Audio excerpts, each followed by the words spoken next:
ಜೈ ಹಿಂದ್. ಎಲ್ರಿಗೂ ಶೇರ್ ಮಾಡ್ರಿ, ಅದೇ ತರ ಸಬ್ಸ್ಕ್ರೈಬ್ ಆಗ್ರಿ. ಇವತ್ತಿನ ಕ್ಲಾಸ್ ಒಳಗಡೆ GK ವಿಡಿಯೋಸ್ಗಳನ್ನ ನಾವು ಚೆಕ್ ಮಾಡೋಣ. ಗ್ರೂಪ್ ವೈ ನಾನ್ ಟೆಕ್ನಿಕಲ್ ಆಗಿರ್ಬೋದು, ಮೆಡಿಕಲ್ ಅಸಿಸ್ಟೆಂಟ್ ಆಗಿರ್ಬೋದು. ಕೆಲವೊಂದು ಟೈಮ್ ಏನಂತಂದ್ ಹೇಳಿದ್ರೆ GK ಕ್ವಶನ್ಸ್ಗಳು ಭಾಳ ಇಂಪಾರ್ಟೆಂಟ್ ಆಗ್ತಾವ ಸ್ಕೋರ್ ಮಾಡಕ್ಕೆ. ಸೊ ಎಲ್ರಿಗೂ ಶೇರ್ ಮಾಡ್ರಿ. ಅದಾದ ನಂತರ ನೀವು ಯಾವ ಡಿಸ್ಟ್ರಿಕ್ಟ್ ಇಂದ ಪ್ರಿಪೇರ್ ಆಗ್ತಿದ್ದೀರಿ ಅಂದ್ರೆ, ನೀವು ಯಾವ ಡಿಸ್ಟ್ರಿಕ್ಟ್ ಅವ್ರು ಅಂತಂದ್ ಹೇಳಿ ಪ್ರತಿಯೊಬ್ರು ಕಮೆಂಟ್ ಹಾಕ್ರಿ. ಯಾರು ನೋಡ್ತಿದ್ರಿ ಈ ವಿಡಿಯೋಸ್ ಅನ್ನ ಪ್ರತಿಯೊಬ್ರು ಕವರ್ ಹಾಕ್ರಿ ಅಂತ. ಸಿಂಪಲ್ ಆಗಿ ನನಗೊಂದು ಕ್ಯೂರಿಯಾಸಿಟಿ, ಎಲ್ಲಿವರೆಗೂ ಹೋಗಿ ರೀಚ್ ಆಗ್ತಿದೆ ನನ್ನ ವಿಡಿಯೋಸ್ಗಳು ಅಂತಂದ್ ಹೇಳಿ. ತುಂಬಾ ಡೀಟೇಲ್ ಆಗಿ ಸ್ಟಡಿ ಮಾಡೋಣ. ಸ್ಲೋ ಆಗಿರುತ್ತೆ ವಿಡಿಯೋ, ಬಟ್ ಅದ್ರ ಅರ್ಥ ಆಗುವಾಗ ಮಾಡ್ಕೊಡ್ತೀನಿ.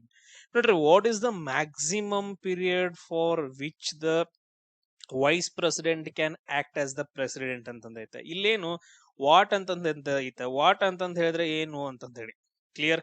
ಮ್ಯಾಕ್ಸಿಮಮ್ ಪೀರಿಯಡ್ ಅಂತಂದ್ ಹೇಳಿದ್ರೆ ಏನು, ಪೀರಿಯಡ್ ಅಂತಂದ್ ಹೇಳಿದ್ರೆ ಒಂಥರ ನಾವು ಟೈಮ್ ಅಂತ ಅನ್ಕೊಳ್ಳೋಣ. ಪೀರಿಯಡ್ ಅಂತಂದ್ ಹೇಳಿದ್ರೆ ಟೈಮ್ ಅಂತ ಅನ್ಕೊಳ್ಳೋಣ. ಸೊ ಇಲ್ಲೇನ್ ಕೇಳಿದಾನ, ಮೇನು ವೈಸ್ ಪ್ರೆಸಿಡೆಂಟ್ ಅಂದ್ರೆ ಏನು, ಉಪರಾಷ್ಟ್ರಪತಿ ಅಂತಂದ್ ಹೇಳ್ತೀವಿ.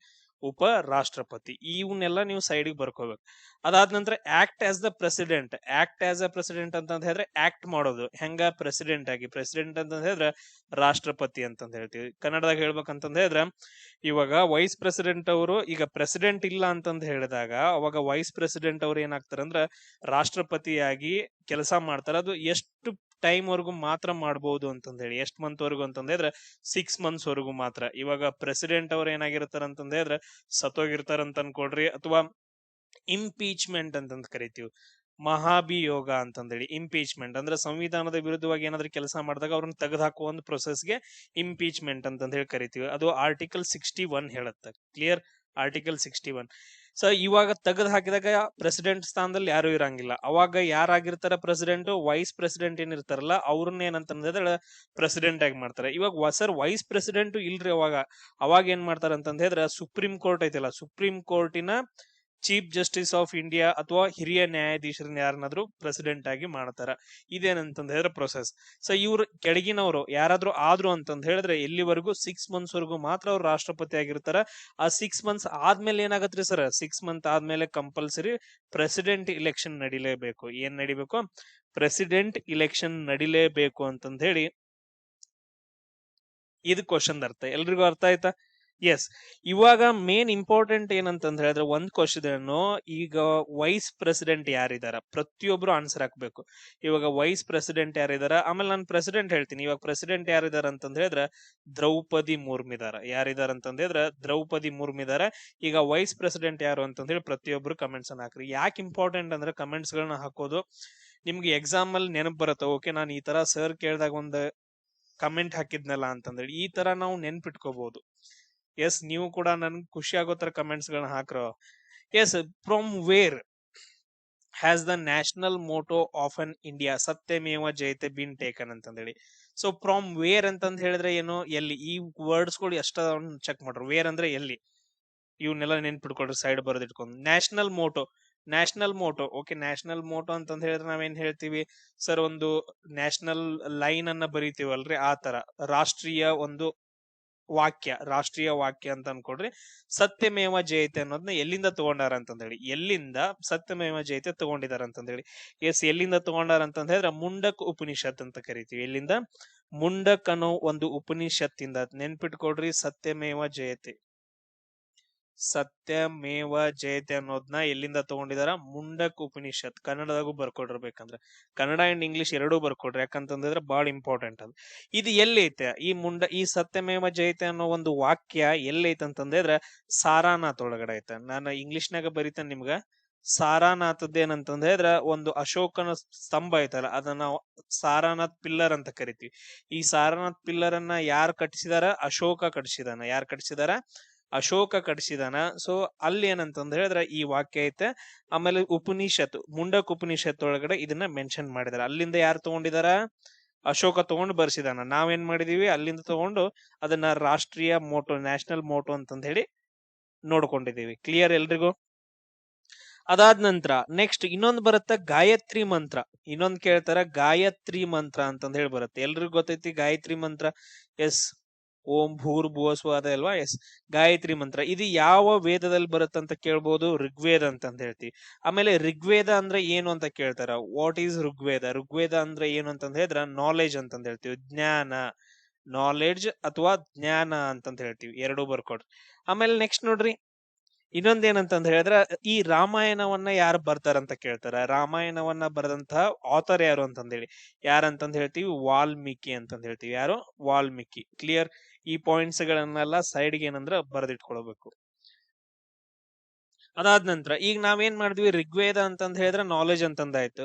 ಸರ್, ಎರಡನೇ ವೇದ ಬರುತ್ತೆ ಸಾಮವೇದ ಅಂತಂದ್ ಹೇಳಿ ಕ್ವಶನ್ಸ್ ಗಳು ಬರ್ಬೋದು. ಸಾಮವೇದ, ಸಾಮವೇದ ಅಂತಂದ್ ಹೇಳಿದ್ರೆ ಸರ್ ಸಂಗೀತ ಅಥವಾ ಮ್ಯೂಸಿಕ್ ಗೆ ಸಂಬಂಧಿಸಿದ್ದು ಅಂತಂದ್ ಹೇಳ್ತೀವಿ. ಕ್ಲಿಯರ್?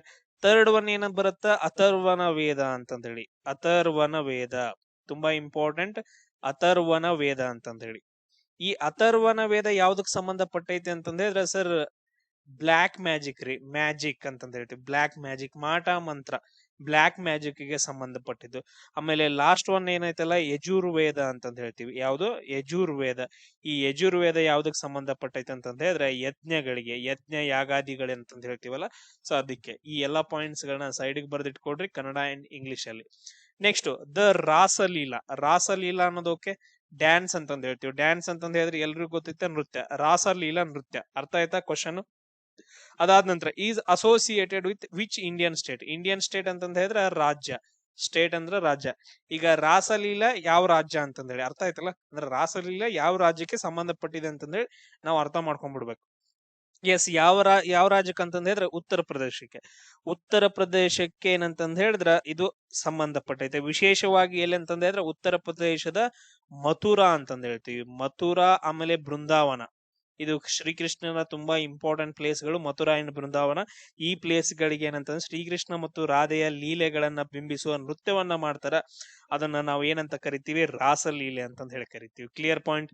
ಅದಾದ ನಂತರ ರಾಜಸ್ಥಾನದ ಡ್ಯಾನ್ಸ್ ಗಳು ಯಾವ ಅಂತ ಕೇಳಿದ್ರ ಗರ್ಬಾ ಅಂತಂದ್ ಹೇಳ್ತೀವಿ. ಒಂದ್ಯಾವ್ದು? ಗರ್ಬಾ. ಇನ್ನೊಂದ್ ಯಾವ್ದಂತಂದ್ ಹೇಳಿದ್ರೆ ದಾಂಡಿಯಾ ಅಂತ ಕರಿತೀವಿ. ಇನ್ನೊಂದ್ ಯಾವ್ದು? ದಾಂಡಿಯಾ. ಆಮೇಲೆ ಇನ್ನೊಂದ್ ಕ್ವಶನ್ ಅನ್ನ ಕೇಳ್ತಾರ ಕಲ್ಬಲಿಯಾ ಅಂತಂದ್ ಹೇಳಿ. ಕಲ್ಬೆಲಿಯಾ ಅಂತಂದ್ ಹೇಳಿ ಇನ್ನೊಂದ್ ಡ್ಯಾನ್ಸ್ ಬರುತ್ತೆ. ಇದು ಏನಂತಂದ್ ಹೇಳಿದ್ರೆ ರಾಜಸ್ಥಾನಕ್ಕೆ ಸಂಬಂಧಪಟ್ಟಿದ್ದು. ಅದಾದ ನಂತರ ಗುಜರಾತ್ಗೆ, ಸಾರಿ ಇಲ್ಲಿ ಏನಂತಂದ್ ಹೇಳಿದ್ರೆ ನಾನು ಉಲ್ಟಾ ಹೇಳ್ದೆ, ಉಲ್ಟಾ ಆಯ್ತು. ಸೊ ಇದನ್ನ ಪ್ರಾಪರ್ ಆಗಿ ನೆನ್ಪಿಟ್ಕೊಡ್ರಿ. ಈಗ ನಾನು ಇಲ್ಲಿವರೆಗೂ ಏನ್ ಹೇಳದ್ನಲ್ಲ, ಈಗ ಯಾವ್ದಂತಂದ್ ಹೇಳಿದ್ರೆ ಗರ್ಬಾ ಅಂತಂದ್ ಹೇಳಿ, ಅದಾದ ನಂತರ ಇನ್ನೊಂದೇನಂತಂದ್ ಹೇಳಿದ್ರೆ ದಾಂಡಿಯಾ ಅಂತಂದ್ ಹೇಳಿ. ಇವೆರಡು ಯಾವ್ದಕ್ ಸಂಬಂಧಪಟ್ಟಿದಾವ ಅಂದ್ರೆ ಗುಜರಾತ್ಗೆ ಸಂಬಂಧಪಟ್ಟಿರುವಂತದ್ದು. ಆಮೇಲೆ ರಾಜಸ್ಥಾನಕ್ಕೆ ಯಾವ ಸಂಬಂಧಪಟ್ಟಿದಾವ ಅಂತಂದ್ ಹೇಳಿದ್ರೆ ಇವಾಗ ಹೇಳದ್ ನೆನ್ಪಿಟ್ಕೊಡ್ರಿ, ಗೂಮರ್ ಅಂತಂದ್ ಹೇಳಿ. ಯಾವ್ದು? ಗೂಮರ್ ಅಂತಂದ್ ಹೇಳಿ ಬರುತ್ತ. ಆಮೇಲೆ ಇನ್ನೊಂದು ಕಲ್ಬೆಲಿಯಾ ಅಂತಂದ್ ಹೇಳಿ. ಕಲ್ಬೆಲಿಯಾ. ಇವೆರಡೇ ಏನಂತಂದ್ ಹೇಳಿದ್ರ ಯಾವ್ದಕ್ ಸಂಬಂಧಪಟ್ಟಿದಾವ? ರಾಜಸ್ಥಾನಕ್ಕೆ ಸಂಬಂಧಪಟ್ಟಿದಾವ. ಆಮೇಲೆ ನೆಕ್ಸ್ಟ್ ಮಹಾರಾಷ್ಟ್ರಕ್ಕೆ ಸಂಬಂಧಪಟ್ಟಿರೋದು ಯಾವ್ದಂತಂದ್ ಹೇಳಿದ್ರ ಲಾವಣಿ. ಲಾವಣಿ ಪದಗಳು ಕೇಳ್ತೀವಲ್ಲ ನಮ್ ಕಡೆ, ನಾರ್ತ್ ಕರ್ನಾಟಕ ಸೈಡ್ ನಿಮ್ಗೆ ಗೊತ್ತೈತೆ. ಅದಾದ ನಂತರ ಇನ್ನೊಂದು ಕೋಳಿ ಡ್ಯಾನ್ಸ್ ಅಂತಂದ್ ಹೇಳಿ ಬರುತ್ತೆ. ಕೋಳಿ ಡ್ಯಾನ್ಸ್. ಇವೆರಡು ಯಾವ್ದಕ್ ಸಂಬಂಧಪಟ್ಟಿದಾವ ಅಂದ್ರ ಮಹಾರಾಷ್ಟ್ರಕ್ಕೆ ಸಂಬಂಧಪಟ್ಟಿದಾವ. ಅದಾದ ನಂತರ ಇನ್ನೊಂದು ಇಂಪಾರ್ಟೆಂಟ್ ನಾನ್ ನಿಮ್ ಜೊತೆ ಡಿಸ್ಕಷನ್ ಮಾಡ್ತೀನಿ ಇವಾಗ, ಕ್ಲಾಸಿಕಲ್ ಡ್ಯಾನ್ಸಸ್ ಗಳು. ನಮ್ ಕರ್ನಾಟಕ ಬಂದ್ರೆ ನಾವ್ ಏನಂತ ಕರಿತೀವಿ? ಯಕ್ಷಗಾನ ಅಂತ ಕರಿತೀವಿ. ಕನ್ನಡದಾಗ ಬರಿತೀನಿ ಇದನ್ನ, ಯಕ್ಷಗಾನ. ಅದಾದ ನಂತರ ನೆಕ್ಸ್ಟ್ ತಮಿಳ್ನಾಡು ಅಂತ ಬಂದ್ರೆ ಅದನ್ನ ನಾವು ಏನಂತ ಕರಿತೀವಿ ಅಂದ್ರೆ ಭರತನಾಟ್ಯ ಅಂತ ಕರಿತೀವಿ. ಏನಂತ ಕರಿತೀವಿ? ಭರತನಾಟ್ಯ. ಆಮೇಲೆ ಇಲ್ಲಿ ಕೇರಳ ಬರುತ್ತೆ ನೋಡ್ರಿ. ಕೇರಳದಲ್ಲಿ ಎರಡು ಬರುತ್ತಾವ. ಒಂದ್ ಯಾವ್ದಂತಂದ್ರೆ ಇದ್ರ ಮೋಹಿನಿ ಅಟ್ಟಂ. ಒಂದ್ ಯಾವ್ದು? ಮೋಹಿನಿ ಅಟ್ಟಂ. ಇನ್ನೊಂದ್ ಯಾವ್ದಂತಂದ್ರೆ ಇದ್ರ ಇನ್ನೊಂದ್ ಯಾವ್ದ್ರು ಕಥಕ್ಕಳಿ ಅಂತಂದ್ ಹೇಳ್ತೀವಿ. ಇನ್ನೊಂದ್ ಯಾವ್ದಂತಂದ್ ಹೇಳಿದ್ರೆ ಕಥಕ್ಕಳಿ. ಅದಾದ ನಂತರ ಈ ಉತ್ತರ ಪ್ರದೇಶದಲ್ಲಿ ಅಥವಾ ಉತ್ತರ ಭಾಗದಲ್ಲಿ ಬರುವಂತ ಕ್ಲಾಸಿಕಲ್ ಡ್ಯಾನ್ಸ್ ಯಾವ್ದಂದ್ರೆ ಕಥಕ್ ಅಂತಂದ್ ಹೇಳ್ತೀವಿ. ಇವೆರಡು ಮಿಸ್ಟೇಕ್ ಮಾಡ್ಕೊಳಕ್ ಹೋಗ್ಬೇಡ್ರಿ. ಅದಾದ ನಂತರ ಒಡಿಸಾದಲ್ಲಿ ಬರೋದು ಒಡಿಸಿ ಅಂತಂದ್ ಹೇಳ್ತೀವಿ. ಆಮೇಲೆ ನೆಕ್ಸ್ಟ್ ಇಲ್ಲಿ ಬರುತ್ತೆ ನೋಡ್ರಿ, ಆಂಧ್ರ ಪ್ರದೇಶದಲ್ಲಿ ಬರೋದು ಯಾವ್ದಂತಂದ್ ಹೇಳಿದ್ರೆ ಕೂಚಿಪುಡಿ. ಆಂಧ್ರ ಪ್ರದೇಶದಲ್ಲಿ ಬರೋದು ಯಾವ್ದು? ಕೂಚಿಪುಡಿ. ಇವನ್ ತೆಲಂಗಾಣದಲ್ಲೂ ಕೂಡ ಯಾವ್ದು ಬರುತ್ತೆ? ಕೂಚಿಪುಡಿ ಬರುತ್ತೆ. ಅದಾದ ನಂತರ ಅಸ್ಸಾಂ ಅಲ್ಲಿ ಎರಡು ಬರ್ತಾವ. ನಿಮಗ್ ಕ್ವಶನ್ಸ್ ಗಳನ್ನ ಕೇಳ್ತಾರ.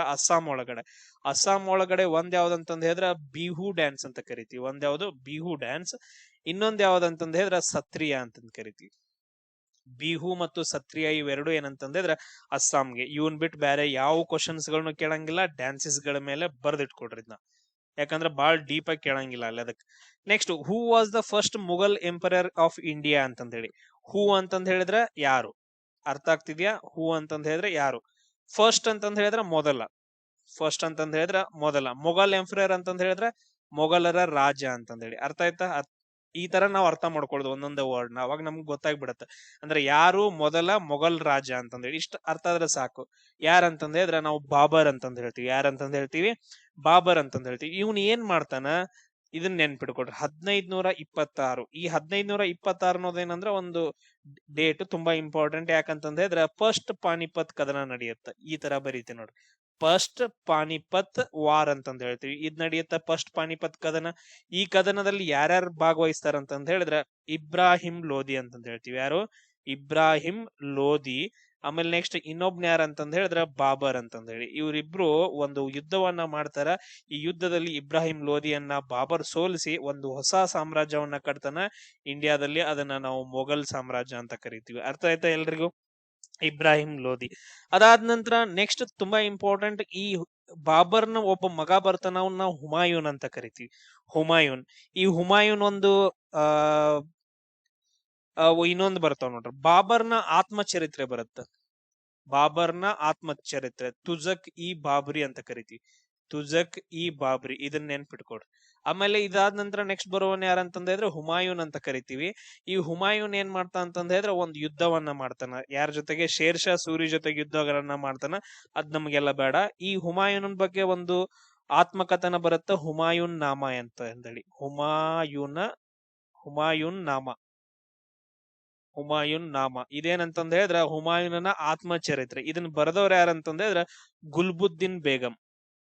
ಗುಲ್ಬುದ್ದೀನ್ ಬೇಗಂ.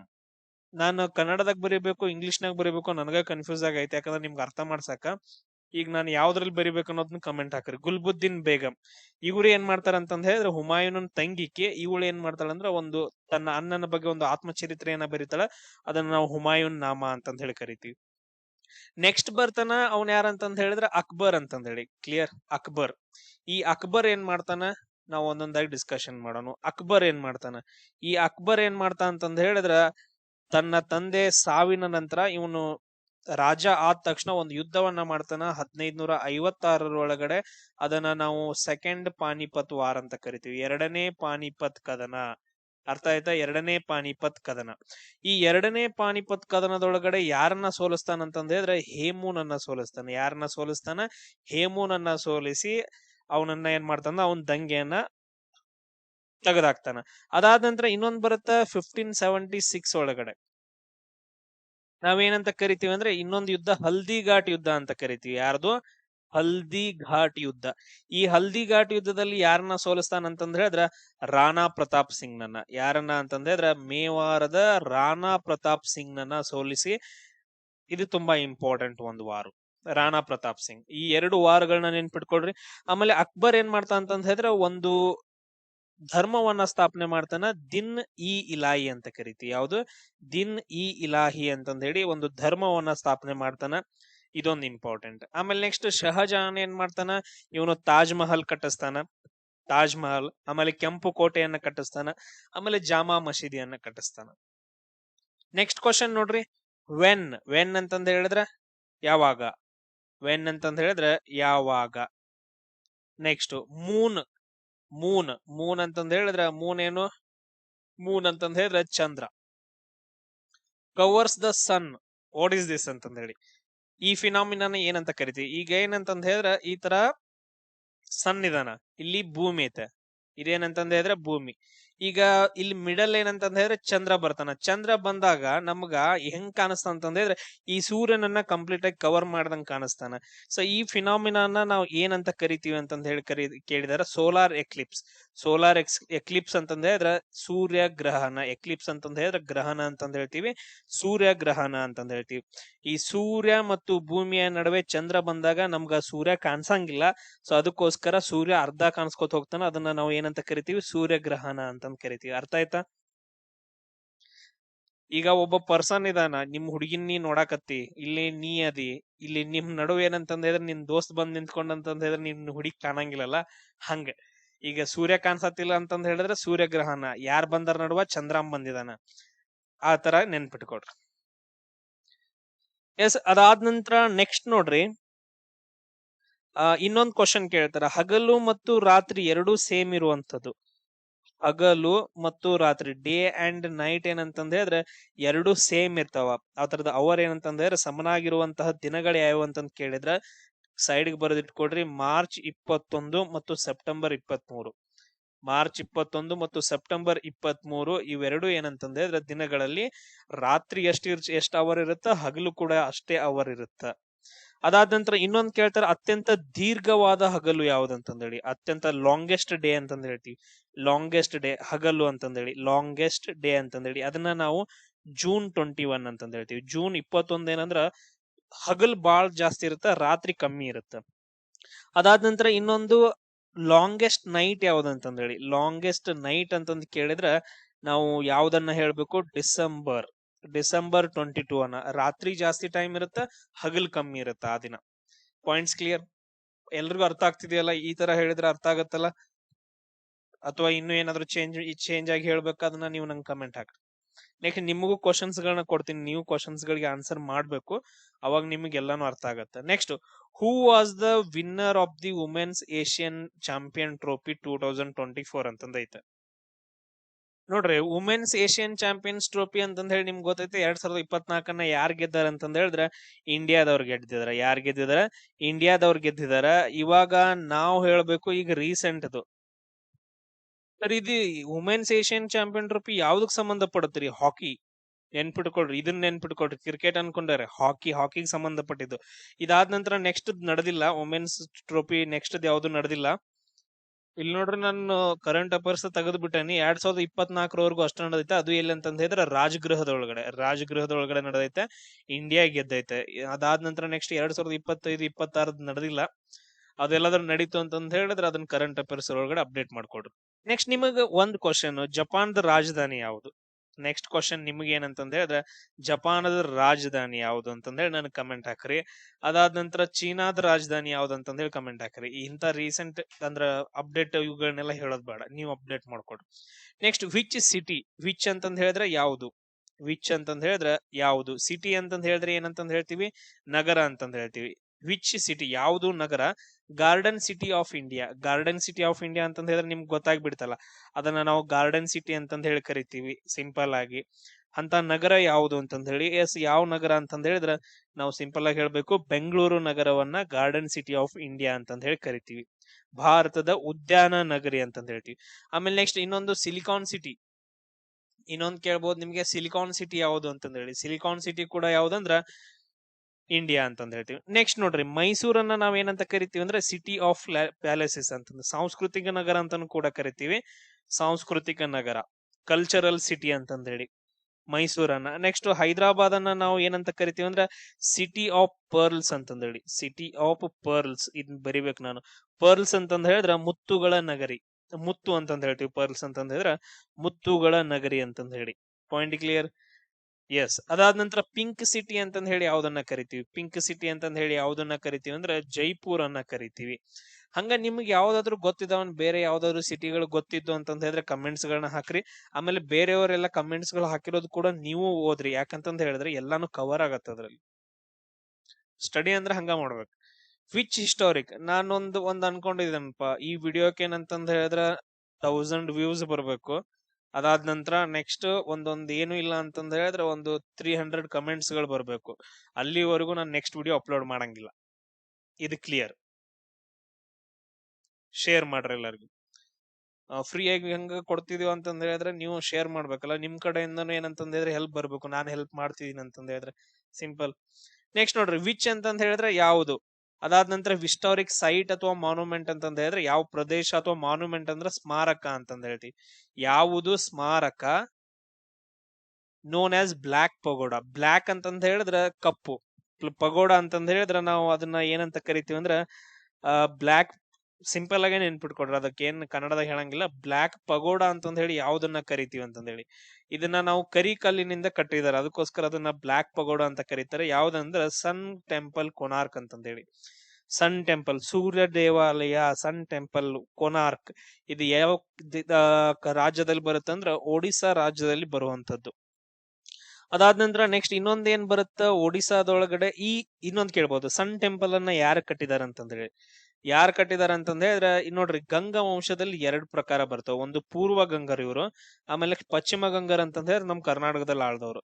ಈ ಪೂರ್ವ ಗಂಗರಲ್ಲಿ ಒಬ್ಬ ರಾಜ ಬರ್ತಾನ. ಆ ರಾಜ ಹೆಸರು ಏನಂತಂದ್ರೆ 1ನೇ ನರಸಿಂಹ ಅಂತಂದೇಳಿ. ಪೂರ್ವ ಗಂಗರಲ್ಲಿ ಒಬ್ಬ ರಾಜ ಬರ್ತಾನ, 1ನೇ ನರಸಿಂಹ ಈ ದೇವಸ್ಥಾನವನ್ನ ಕಟ್ಟಿಸ್ತಾನ. ಅದಾದ ನಂತರ ಒಡಿಶಾದೊಳಗಡೆ ಕಳಿಂಗ ಪ್ರಶಸ್ತಿ ಅಂತಂದ ಹೇಳಿ ಬರುತ್ತೆ. ಯಾವುದು? ಕಳಿಂಗ ಪ್ರಶಸ್ತಿ. ಇದು ಒಡಿಶಾ ರಾಜ್ಯಕ್ಕೆ ಸಂಬಂಧಪಟ್ಟಿರೋದು. ಆಮೇಲೆ ಇನ್ನೊಂದು ಕ್ವಶನ್ ಕೇಳ್ಬೋದು ನಿಮ್ಗೆ. ಇನ್ನೊಂದ್ ಏನಂತಂದ ಹೇಳಿದ್ರ 13ನೇ ಬಂಡೆಗಲ್ಲು ಶಾಸನ, 13th ಮೇಜರ್ ರಾಕ್ ಎಡಿಕ್ಷನ್ ಅಂತಂದೇಳಿ, ರಾಕ್ ಇನ್ಕ್ರಿಪ್ಷನ್ ಅಂತಂದೇಳಿ, ಅಥವಾ 13ನೇ ಬಂಡೆಗಲ್ಲು ಶಾಸನ. ಇದು ಯಾವ ಯುದ್ಧದ ಬಗ್ಗೆ ಹೇಳುತ್ತಂತಂದ್ರೆ ಕಳಿಂಗ ಯುದ್ಧದ ಬಗ್ಗೆ ಹೇಳುತ್ತ. ಈ ಕಳಿಂಗ ಯುದ್ಧ ಯಾವಾಗ ನಡೆಯುತ್ತ? ಕ್ರಿಸ್ತ ಪೂರ್ವ 261ರಲ್ಲಿ. ಕ್ರಿಸ್ತ ಪೂರ್ವ BC ಅಂತಂದ ಹೇಳ್ತೀವಿ, ಬಿಫೋರ್ ಕ್ರೈಸ್ಟ್ 261ರಲ್ಲಿ ನಡೆಯುತ್ತೆ. ಅದಾದ ನಂತರ ನೆಕ್ಸ್ಟ್ ನೋಡ್ರಿ, ಬೃಹದೀಶ್ವರ ಟೆಂಪಲ್ ಅಂತಂದ ಹೇಳಿ ಬರ್ತೈತೆ. ಬೃಹದೀಶ್ವರ ಟೆಂಪಲ್. ಈ ಬೃಹದೀಶ್ವರ ಟೆಂಪಲ್ ಎಲ್ಲಿ ಬರುತ್ತಂತಂದ್ರೆ ತಾಂಜಾವೂರು ಒಳಗಡೆ ಬರುತ್ತೆ. ತಾಂಜಾವೂರು. ಈ ತಾಂಜಾವೂರು ಎಲ್ಲಿ ಕಂಡು ಬರುತ್ತೆ? ತಮಿಳುನಾಡು ಒಳಗಡೆ. ಈ ಟೆಂಪಲ್ ಅನ್ನ ಕಟ್ಟಿಸಿದಂತ ರಾಜ ಯಾರಂತಂದ ಹೇಳಿದ್ರ ನಾವು ರಾಜ ಚೋಳ ಅಂತಂದ ಹೇಳ್ತೀವಿ. 1ನೇ ರಾಜ ಚೋಳ. 1ನೇ ರಾಜ ಚೋಳ ಅಂತಂದ ಹೇಳ್ತೀವಿ. ಅದೇ ತರ ಇನ್ನೊಂದ್ ಬರುತ್ತ ಮೀನಾಕ್ಷಿ ಟೆಂಪಲ್. ಈ ಮಧುರೈ ಮೀನಾಕ್ಷಿ ಅಂತಂದ ಹೇಳ್ತೀವಲ್ಲ, ಈ ಮೀನಾಕ್ಷಿ ಟೆಂಪಲ್ ಎಲ್ಲಿ ಬರುತ್ತಂದ್ರ ತಮಿಳುನಾಡಿನ ಮಧುರೈ ಸಿಟಿ ಒಳಗಡೆ ಬರುತ್ತ. ಕ್ವಶನ್ ಏನಂತಂದ ಹೇಳಿದ್ರೆ ಈ ಮೀನಾಕ್ಷಿ ಟೆಂಪಲ್ ಆಮೇಲೆ ಮಧುರೈ ಸಿಟಿ ಏನೈತಲ್ಲ, ಈ ಮಧುರೈ ಸಿಟಿ ಯಾವ ನದಿ ದಡದಲ್ಲೈತೆ? ಮಧುರೈ ಸಿಟಿ ಯಾವ ನದಿ ಅಂತಂದ ಹೇಳಿದ್ರೆ ವೈಗೈ ಅಂತಂದ್ ಕರಿತೀವಿ. ವೈಗೈ ನದಿ ದಡದಲ್ಲಿ ಯಾವ್ದ್ ನಗರ ಬರುತ್ತ? ಮಧುರೈ ನಗರ ಬರುತ್ತ. ಎರಡು ಮಿಕ್ಸ್ ಆಗಂತಲೇ ಕನ್ಫ್ಯೂಸ್ ಆಗೈತ ನನಗ. ಕ್ಲಿಯರ್ ಆಗಿ ಮಾತಾಡೋಣ. But next Bharat Mala project ಅಂತಂದ್ ಹೇಳಿ ಬರುತ್ತೆ. Bharat Mala project is primarily related to Bharat Mala project related to ಅಂತ ಕೇಳಿದಾರೆ. ಅಷ್ಟು ಅರ್ಥ ಆಗ್ಬೇಕು. ಭಾರತ್ ಮಾಲಾ ಪ್ರಾಜೆಕ್ಟ್ ಯಾವ್ದಕ್ ಸಂಬಂಧಪಟ್ಟಿದೆ ಅಂತಂದೇಳಿ. ಯಾವ್ದಕ್ಕಂತಂದ್ ಹೇಳಿದ್ರೆ ನ್ಯಾಷನಲ್ ಹೈವೇ ಡೆವಲಪ್ಮೆಂಟ್ ಪ್ರಾಜೆಕ್ಟ್ಗೆ. ಯಾವ್ದಕ್ ಸಂಬಂಧಪಟ್ಟೈತೆ? ನ್ಯಾಷನಲ್ ಹೈವೇ ಡೆವಲಪ್ಮೆಂಟ್ ಪ್ರಾಜೆಕ್ಟ್ಗೆ ಸಂಬಂಧಪಟ್ಟಿರುವಂತದ್ದು. ಇದು ಏನ್ ಮಾಡತ್ತಂತಂದ್ ಹೇಳಿದ್ರೆ ಪ್ರಮುಖ ಹೆದ್ದಾರಿಗಳನ್ನ ಮತ್ತು ರಸ್ತೆಗಳನ್ನ ಕನೆಕ್ಟ್ ಮಾಡುತ್ತ. ಸೊ ದೊಡ್ಡ ರಸ್ತೆಗಳನ್ನ, ಹೈವೇಗಳನ್ನ ಮತ್ತು ಸ್ಟೇಟ್ ಅಂದ್ರೆ ಇಲ್ಲಿ ನೋಡ್ರಿ, ನ್ಯಾಷನಲ್ ಹೈವೇಸ್ ಬರ್ತಾವ, ಆಮೇಲೆ ಸ್ಟೇಟ್ ಹೈವೇಸ್ ಬರ್ತಾವ, ಆಮೇಲೆ ನೆಕ್ಸ್ಟ್ ಡಿಸ್ಟ್ರಿಕ್ಟ್ ಒಳಗಡೆ ರೋಡ್ಸ್ ಬರ್ತಾವ, ಆಮೇಲೆ ಗ್ರಾಮ ಪಂಚಾಯತಿ ಒಳಗಡೆ ರೋಡ್ಸ್ ಬರ್ತಾವ. ಇವನ್ನೆಲ್ಲ ಏನ್ ಮಾಡ್ತಾವ ಅಂತಂದ್ರೆ ಒಂದಕ್ಕೊಂದು ಕನೆಕ್ಟ್ ಮಾಡುವಂತಹ ಪ್ರಾಜೆಕ್ಟ್ ಯಾವ್ದಂದ್ರೆ ಸಾಗರ್ ಮಾಲಾ ಪ್ರಾಜೆಕ್ಟ್. ಸಾರಿ, ಭಾರತ್ ಮಾಲಾ ಪ್ರಾಜೆಕ್ಟ್ ಅಂತಂದ್ ಹೇಳ್ತೀವಿ. ಇನ್ನೊಂದ್ ಬರುತ್ತೆ ಸಾಗರ್ ಮಾಲಾ ಪ್ರಾಜೆಕ್ಟ್. ಬಾಯಿಂದ ಬಂದ್ಬಿಡ್ತು, ಇಲ್ಲೇ ಹೇಳ್ಬಿಡ್ತೀನಿ. ಸಾಗರ್ ಮಾಲಾ ಪ್ರಾಜೆಕ್ಟ್ ಅಂತಂದ್ ಹೇಳಿ ಬರುತ್ತೆ. ಇದೇನ್ ಮಾಡತ್ತ ಅಂತಂದ್ ಹೇಳಿದ್ರೆ ಎಲ್ಲಾ ಪೋರ್ಟ್ಸ್ ಗಳನ್ನ, ಎಲ್ಲಾ ಬಂದರುಗಳನ್ನ ರೋಡ್ಸ್ ಗಳ ಜೊತೆಗೆ, ಕನೆಕ್ಟ್ ಮಾಡುವಂತಹ ಒಂದು ಪ್ರಾಜೆಕ್ಟ್ ಸಾಗರ್ ಮಾಲಾ ಪ್ರಾಜೆಕ್ಟ್ ಅಂತಂದ್ ಹೇಳಿ. ಕ್ಲಿಯರ್? ಆಮೇಲೆ ಅಷ್ಟೇ ಅಲ್ಲದೆ ಇದೇನ್ ಮಾಡತ್ತಂದ್ರ ಬಂದರುಗಳ ಅಭಿವೃದ್ಧಿ. ಪೋರ್ಟ್ ಅಂತಂದ್ ಹೇಳ್ತೀವಿ, ಬಂದರು ಅಂತಂದ್ ಹೇಳ್ತೀವಿ. ಅವುಗಳದ್ದು ಡೆವಲಪ್ಮೆಂಟ್ ಮಾಡೋದು, ಅಭಿವೃದ್ಧಿ ಮಾಡೋದು ಅಂತಂದ್ ಹೇಳ್ತೀವಿ. ಡೆವಲಪ್ಮೆಂಟ್. ನೆಕ್ಸ್ಟ್ ನೋಡ್ರಿ, 10 ಡಿಗ್ರಿ ಚಾನಲ್ ಅಂತಂದ್ ಹೇಳಿ ಬರುತ್ತೆ. ಇದನ್ನ ನೆನ್ಪಿಟ್ಕೊಡ್ರಿ. 10 degree channel separates. 10 degree channel ಏನ್ ಮಾಡತ್ತಂದ್ರೆ ಸಪರೇಟ್ ಮಾಡತ್ತೆ. ಯಾವ್ದನ್ನ ಸಪರೇಟ್ ಮಾಡತ್ತ ಅಂತ ಕ್ವಶನ್ ಕೇಳಿದಾರ. ಇಲ್ಲಿ ನೋಡ್ರಿ, ಈ ತರ ನಾನು ಇಂಡಿಯಾ ಡಯಾಗ್ರಾಮ್ ಹಾಕ್ತೀನಿ. ಎಸ್, ಇಲ್ಲಿ ನೋಡ್ರಿ, ಇಲ್ಲಿ ಏನಂತಂದ್ ಹೇಳಿದ್ರ ಅಂಡಮಾನ್ ನಿಕೋಬಾರ್ ದ್ವೀಪಗಳು ಬರ್ತಾವ. ಇಲ್ಲಿ ಮೇಲ್ಗಡೆ ಏನಂತಂದ್ ಹೇಳಿದ್ರ ಅಂಡಮಾನ್ ಅಂತಂದ್ ಅನ್ಕೊಡ್ರಿ, ಕೆಳಗಡೆ ನಿಕೋಬಾರ್ ದ್ವೀಪಗಳು. ಇಲ್ಲಿ ನಡುವೆ ಇವ್ನ ಎರಡು ಏನಂತಂದ್ ಹೇಳಿದ್ರೆ ಸಪರೇಟ್ ಮಾಡುವಂತ ಒಂದು ನೀರಿನ ಭಾಗವನ್ನ ನಾವ್ ಏನಂತ ಕರಿತೀವಿ ಅಂದ್ರೆ 10 ಡಿಗ್ರಿ ಚಾನಲ್ ಅಂತ ಕರಿತೀವಿ. ಅರ್ಥ ಆಯ್ತಾ? ಅಂಡಮಾನ್ ಮತ್ತು ನಿಕೋಬಾರ್ ದ್ವೀಪಗಳನ್ನ ಸಪರೇಟ್ ಮಾಡೋದು. ಸೇಮ್ ಅದೇ ತರ ಇನ್ನೊಂದ್ ಬರುತ್ತ ಮಾಲ್ಡೀವ್ಸ್ ಮತ್ತು ನೋಡ್ರಿ, ಇನ್ನೊಂದೇನ್ ಬರುತ್ತೆ ಅಂತಂದ್ರೆ ಮಾಲ್ಡೀವ್ಸ್ ಮತ್ತು ಮಿನಿಕಾಯ್ ಅಂತಂದ್ ಹೇಳಿ. ಮಾಲ್ಡೀವ್ಸ್ ಒಂದು ದೇಶ, ಮಿನಿಕಾಯ್ ಅಂತಂದ್ ಹೇಳಿದ್ರೆ ಲಕ್ಷದ್ವೀಪದಲ್ಲಿ ಬರೋದು. ಇವನ್ ಎರಡೂನು ಸಪರೇಟ್ ಮಾಡೋದು. ಇಲ್ಲೆಲ್ಲ ಏನಂತಂದ್ ಹೇಳಿದ್ರೆ ಲಕ್ಷದ್ವೀಪಗಳು, ಕೆಳಗಡೆ ಮಾಲ್ಡೀವ್ಸ್ ಬರುತ್ತೆ. ಎರಡೂನು ಸಪರೇಟ್ ಮಾಡುವಂತ ಚಾನಲ್ ಯಾವ್ದಂತಂದ್ ಹೇಳಿದ್ರೆ ನಾವು 8 ಡಿಗ್ರಿ ಚಾನಲ್ ಅಂತ ಕರಿತೀವಿ. ಯಾವ್ದಂತ ಕರಿತೀವಿ? 8 ಡಿಗ್ರಿ ಚಾನಲ್. ಸೇಮ್ ಅದೇ ತರ ಲಕ್ಷದ್ವೀಪಗಳನ್ನ ಮತ್ತು ಮಿನಿಕಾಯ್ ಒಂದು ದ್ವೀಪ ಆಯ್ತಾ. ಲಕ್ಷದ್ವೀಪಗಳು ಮತ್ತು ಮಿನಿಕಾಯ್ ಒಂದು ದ್ವೀಪ ಆಯ್ತಾ. ಇವನ್ನೆರಡನ್ನು ಸಪರೇಟ್ ಮಾಡುವ ಒಂದು ಚಾನಲ್ ಯಾವ್ದಂದ್ರೆ 9 ಡಿಗ್ರಿ ಚಾನಲ್ ಅಂತ ಕರಿತೀವಿ. ಆಮೇಲೆ ಇನ್ನೊಂದ್ ನೋಡ್ರಿ, ಭಾರತ ಮತ್ತು ಶ್ರೀಲಂಕಾವನ್ನ ಸಪರೇಟ್ ಮಾಡುವಂತಹ ಒಂದು ಭಾಗ ಯಾವ್ದಂದ್ರೆ ಜಲಸಂಧಿ ಅಂತ ಕರಿತೀವಿ. ಅದನ್ನ ಪಾಕ್ ಸ್ಟ್ರೇಟ್ ಅಂತ ಕರಿತೀವಿ. ಏನಂತ ಕರಿತೀವಿ? ಪಾಕ್ ಸ್ಟ್ರೇಟ್ ಅಂತ ಕರಿತೀವಿ. ಸ್ಟ್ರೇಟ್ ಅಂತಂದ್ ಹೇಳಿದ್ರೆ ಜಲಸಂಧಿ ಅಂತಂದ್ ಹೇಳಿದ್ರೆ ಎರಡು ಭೂಭಾಗಗಳನ್ನ ಸಪರೇಟ್ ಮಾಡುವಂತಹ ಒಂದು ಜಲಭಾಗವನ್ನ ಜಲಸಂಧಿ ಅಂತಂದ್ ಹೇಳಿ ಕರಿತೀವಿ. ಎಸ್, ಅದಾದ ನಂತರ ನೆಕ್ಸ್ಟ್ ನೋಡ್ರಿ, ಇನ್ ವಿಚ್ ಇಯರ್ ಅಂತಂದ್ ಹೇಳಿದ್ರೆ ಯಾವ ವರ್ಷ. ವಿಚ್ ಇಯರ್ ಅಂತಂದ್ ಹೇಳಿದ್ರೆ ಯಾವ ವರ್ಷ Bharat Ratna award started. Bharat Ratna award started ಅಂತಂದೇಳಿ. ಯಾವಾಗ ಸ್ಟಾರ್ಟ್ ಆಗೈತೆ ಅಂದ್ರೆ 1954 ಸ್ಟಾರ್ಟ್ ಆಗೈತೆ. ಇದನ್ನು ಕೂಡ ಕ್ವಶನ್ ಕೇಳ್ಬಹುದು. ಮೊದಲ ಪ್ರಶಸ್ತಿ ವಿಜೇತರು ಯಾರ್ಯಾರು ಅಂತಂದೇಳಿ, ಫಸ್ಟ್ ಟೈಮ್ ಯಾರ್ಯಾರು ಕೊಟ್ಟಿದ್ದಾರೆ, ಯಾರ್ಯಾರು ಕೊಟ್ಟಾರ ಅಂತಂದ್ರೆ ಸಿ ಗೋಪಾಲ್ಚಾರಿ ಅವರಿಗೆ. ಸಿ ಗೋಪಾಲಾಚಾರಿ ಇವ್ರು ಯಾರು? ಸಿ ಗೋಪಾಲ್ಚಾರಿ ಇವ್ರು ಯಾರು ಇದ್ರ ಅಂತಂದ್ ಹೇಳಿದ್ರ, ಇವರು ಭಾರತದ ಪ್ರಥಮ ಗವರ್ನರ್ ಅಂತಂದ್ ಹೇಳ್ತೀವಿ. ಗವರ್ನರ್ ಜನರಲ್, ಬ್ರಿಟಿಷರು ಹೋದ ನಂತರ ಕೊನೆಯ ಮತ್ತು ಭಾರತದ ಮೊದಲ governor general. In second person ಯಾರಂತಂದ್ ಹೇಳಿದ್ರೆ ಸರ್ವಪಲ್ಲಿ ರಾಧಾಕೃಷ್ಣನ್. ಸರ್ವಪಲ್ಲಿ ರಾಧಾಕೃಷ್ಣನ್ ಅವ್ರಿಗೆ. ಇವ್ರು ಯಾರು? ಇವರ ಹುಟ್ಟಿದ ಹಬ್ಬವನ್ನ ನಾವು ಏನಂತ ಕರಿತೀವಿ ಅಂತಂದ್ ಹೇಳಿದ್ರ ಸೆಪ್ಟೆಂಬರ್ 5 ಶಿಕ್ಷಕರ ದಿನಾಚರಣೆ ಅಂತಂದ್ ಹೇಳಿ ಕರಿತೀವಿ. ಸರ್ವಪಲ್ಲಿ ರಾಧಾಕೃಷ್ಣ ಅವ್ರಿಗೆ ಸಿಕ್ಕೈತೆ ಭಾರತ ರತ್ನ. ಥರ್ಡ್ ಇನ್ನೊಂದ್ ಯಾರಿಗೆ ಅಂತಂದ್ ಹೇಳಿದ್ರೆ sir C V Ramanna. Sir C V Ramanna ಇವ್ರೇನ್ ಮಾಡ್ತಾರಂದ್ರೆ ಬೆಳಕಿನ ಚದುರುವಿಕೆ ಬಗ್ಗೆ, ಅಂದ್ರೆ ಅದ್ರ ರಿಲೇಟೆಡ್ ಬಗ್ಗೆ ಒಂದು ಸಂಶೋಧನೆ ಮಾಡ್ತಾರ. ಅವ್ರಿಗೆ ನೊಬೆಲ್ ಪ್ರಶಸ್ತಿ ಸಿಗತ್ತ. ನೊಬೆಲ್ ಪ್ರಶಸ್ತಿ ಸಿಗತ್ತೆ ಇವ್ರಿಗೂ. ಸೊ ಇಲ್ಲಿ ಏನಾಗತ್ತ ಅಂತಂದ್ ಹೇಳಿದ್ರ, ಇವರು ಫೆಬ್ರವರಿ 28 ಏನ್ ಮಾಡ್ತಾರಂದ್ರ ಅದ್ರದ್ದು ಆವಿಷ್ಕಾರ ಮಾಡ್ತಾರ. ಸೊ ಬೆಳಕಿನ ಬಗ್ಗೆ, ಅದಕ್ಕೋಸ್ಕರ ಅವ್ರಿಗೆ ನೊಬೆಲ್ ಪ್ರೈಸ್ ಸಿಗತ್ತ. ಈ ದಿನವನ್ನ ನಾವು ಏನಂತ ಆಚರಣೆ ಮಾಡ್ತೀವಿ? ನ್ಯಾಷನಲ್ ಸೈನ್ಸ್ ಡೇ ಅಂತಂದ್ ಹೇಳಿ ಆಚರಣೆ ಮಾಡ್ತೀವಿ. ಏನಂತ ಆಚರಣೆ ಮಾಡ್ತೀವಿ? ನ್ಯಾಷನಲ್ ಸೈನ್ಸ್ ಡೇ ಅಂತಂದ್ ಹೇಳಿ ಆಚರಣೆ ಮಾಡ್ತೀವಿ. Point clear? ನೆಕ್ಸ್ಟ್ ಕ್ವಶನ್ ನೋಡ್ರಿ, ಹೂ ಅಂತಂದ್ ಹೇಳಿದ್ರೆ ಯಾರು? ಆಥರ್ ಅಂತಂದ್ ಹೇಳಿದ್ರೆ ಲೇಖಕರು. ಆಥರ್ ಅಂತಂದ್ ಹೇಳಿದ್ರೆ ಲೇಖಕರು ಅಂತಂದ್ ಹೇಳ್ತೀವಿ. ಬುಕ್ ಯಾವ್ದು? ವೈ ಇಂಡಿಯಾ ಮ್ಯಾಟರ್ಸ್ ಅಂತಂದ್ ಹೇಳಿ. ವೈ ಇಂಡಿಯಾ ಮ್ಯಾಟರ್ಸ್ ಅನ್ನೋ ಒಂದು ಬುಕ್ ಐತೆ. ಇದನ್ನ ಬರೆದವ್ರು ಯಾರು ಅಂತಂದ್ ಹೇಳಿದ್ರೆ ಎಸ್ ಜಯಶಂಕರ್ ಅಂತಂದ್ ಹೇಳ್ತೀವಿ. ಯಾರು? ಎಸ್ ಜಯಶಂಕರ್ ಅನ್ನೋರು ಬರೆದಿದ್ದಾರೆ. ಅದಾದ ನಂತರ ನೆಕ್ಸ್ಟ್ ಶಶಿ ತರೂರ್ ಅಂತಂದ್ ಹೇಳಿ ಬರ್ತಾರೆ ನೋಡ್ರಿ. ಇವ್ರು ಶಶಿ ತರೂರ್ ಅನ್ನೋರು ಒಂದು ಬುಕ್ ಅನ್ನ ಬರ್ತಾರ, ವೈ ಐ ಎಂ ಹಿಂದೂ ಅಂತಂದೇಳಿ. ವೈ ಐ ಎಮ್ ಹಿಂದೂ ಅಂತಂದೇಳಿ ಅದು ಬುಕ್ದ ಹೆಸರು. ಆಮೇಲೆ ನೆಕ್ಸ್ಟ್ ಅರುಂಧತಿ ರಾಯ್. ಅರುಂಧತಿ ರಾಯ್ ಏನಂತಂದ್ ಹೇಳಿದ್ರೆ ಇವ್ರಿಗೆ 1997 ಮ್ಯಾನ್ ಬೂಕರ್ ಪ್ರೈಸ್ ಸಿಗುತ್ತೆ. ಯಾವ ಪ್ರೈಸು? ಮ್ಯಾನ್ ಬೂಕರ್ ಪ್ರೈಸ್ ಸಿಗುತ್ತ. ಈ ಬೂಕರ್ ಪ್ರೈಸ್ ಪಡೆದಂತಹ ಕೃತಿ ಯಾವ್ದಂತಂದ್ ಹೇಳಿದ್ರೆ ಈ ಕ್ವಶನ್ ಅನ್ನ ಕೇಳ್ಬೋದು. The god of small things. The god of small things ಅಂತಂದ್ ಹೇಳ್ತೀವಿ. ಈ ಬುಕ್ ಅನ್ನ ಬರೆದಿರೋಕೆ ಅವ್ರಿಗೆ ಏನ್ ಸಿಗತ್ತ? ಮ್ಯಾನ್ ಬೂಕರ್ ಪ್ರೈಸ್ ಸಿಗುತ್ತ. ನೆಕ್ಸ್ಟ್ ಕ್ವಶನ್ ನೋಡ್ರಿ, ವೇರ್ ಅಂತಂದ್ ಹೇಳಿದ್ರೆ ಎಲ್ಲಿ? ವೇರ್ ಅಂತಂದ್ ಹೇಳಿದ್ರೆ ಎಲ್ಲಿ? Head quarters. ಹೆಡ್ ಕ್ವಾರ್ಟರ್ಸ್ ಅಂತಂದ್ ಹೇಳಿದ್ರೆ ಕೇಂದ್ರ ಕಚೇರಿ ಅಂತಂದ್ ಹೇಳ್ತೀವಿ. ಕೇಂದ್ರ ಕಚೇರಿ ಯಾವ್ದ್ರದ್ದು? ಯುನೈಸೆಫ್ದು. ಯುನೈಸೆಫ್ದು ಕೇಂದ್ರ ಕಚೇರಿ ಎಲ್ಲಿ ಅಂತ ಕೇಳ್ತಾರ. ಗ್ರೀಸ್ ನ ಎಲ್ಲಿ ಅಂತಂದ್ ಹೇಳಿದ್ರೆ ನೋಡ್ರಿ, ಇದನ್ನ ನೀವ ಕಮೆಂಟ್ ಹಾಕ್ರಿ, ನೋಡ್ರಿ ಚೆಕ್ ಮಾಡಿ ಕಮೆಂಟ್ ಹಾಕ್ರಿ.